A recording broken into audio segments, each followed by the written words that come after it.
Hei, hvis du har lyst til å støtte meg, kan du bli med på Patreon. Hvis du har lyst til å se begge tekster samtidig, norsk og engelsk, kan du gå til nettsiden min. Der kan du velge bare norsk eller begge tekster. Der finner du også full transkripsjon. Tusen takk for at du ser på. Håper du liker videoen. Hei, hei. I dag skal vi ha en liten gjettelek. Jeg beskriver et dyr. Du gjetter. Så, hver runde har du 4 valg. Er du klar? Så, runde 1. Hva er dette for noe? Så hør godt etter. Valgene du har er katt, hund, fugl, fisk. Så, ledetråd 1. Det er et lite dyr. Lite dyr. Det bor ofte i hus. Mange har det som kjæledyr. Kan du tenke på noe? Har du noen tanker om hva slags dyr det kan være? Hvis ikke, går vi til ledetråd 2. Den sier ofte mjau. Det liker å sove mye, og den har myk pels, veldig myk. Så, hva er dette for noe? Kan du tenke på hva det kan være? Er det en hund? Nei. Det er en katt. Katten sier mjau. Så, da går vi til runde 2. Og nå kan du velge mellom en ku, en hest, en gris og en sau. Så denne gangen er det et stort dyr. Veldig stort. Det bor ofte på en gård, og den kan løpe fort, kjempefort. Ok, kan du tenke på hva slags dyr det kan være? Da går vi til ledetråd 2. Mange kan ri på det. Ri, altså dyret, kan løpe fort, og vi mennesker kan sitte på dyret og ri. Den har en manke. Manke. Det sier ofte vrinsk. Ja, kan du se for deg hva slags dyr det er? Hvis du gjetter hest, så er det korrekt. Så, runde 3. Hva er dette for noe? Så vi har en bjørn, en rev, en elg og en ulv. Så,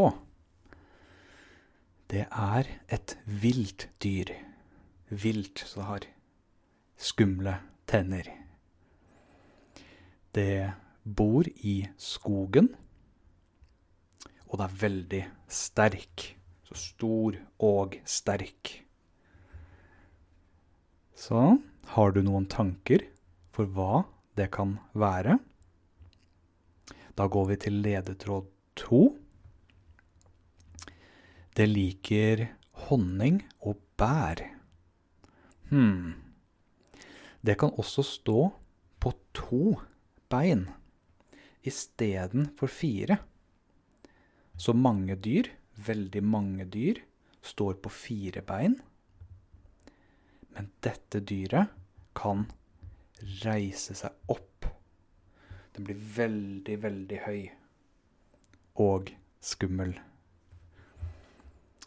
Og siste hint, den sover lenge om vinteren. Vinteren når det er kaldt, da liker den å ligge og sove. Har du noen tanker om hva slags dyr det kan være? Hvis du gjetter bjørn, så er det korrekt. Så, da går vi til runde 4. Så, hva er dette dyret? Du kan velge mellom en pingvin, en ørn, en måke, en and. Så, ledetråd 1, den hjelper kanskje ikke, men det er en fugl. Men den kan ikke fly. Så det er en fugl, men den kan ikke fly. Fly. Den går, og den vagger. Så den går slik. Så, ledetråd nummer 2. Den er oftest, som ofte, svart og hvit. Så har vi svart, så har vi hvit. Så dyret vi tenker på er svart og hvit.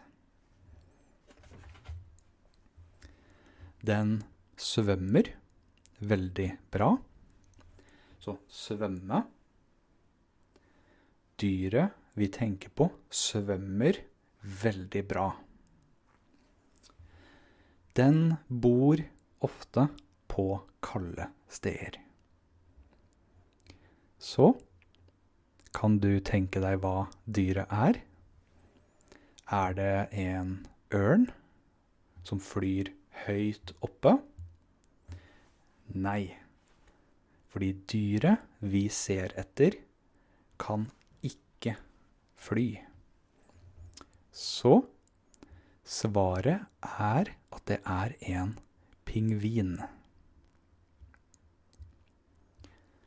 Så da er vi på siste runde. 5. runde. Så, hva er dette dyret? Du kan velge mellom en løve, en elefant, en ape og en zebra.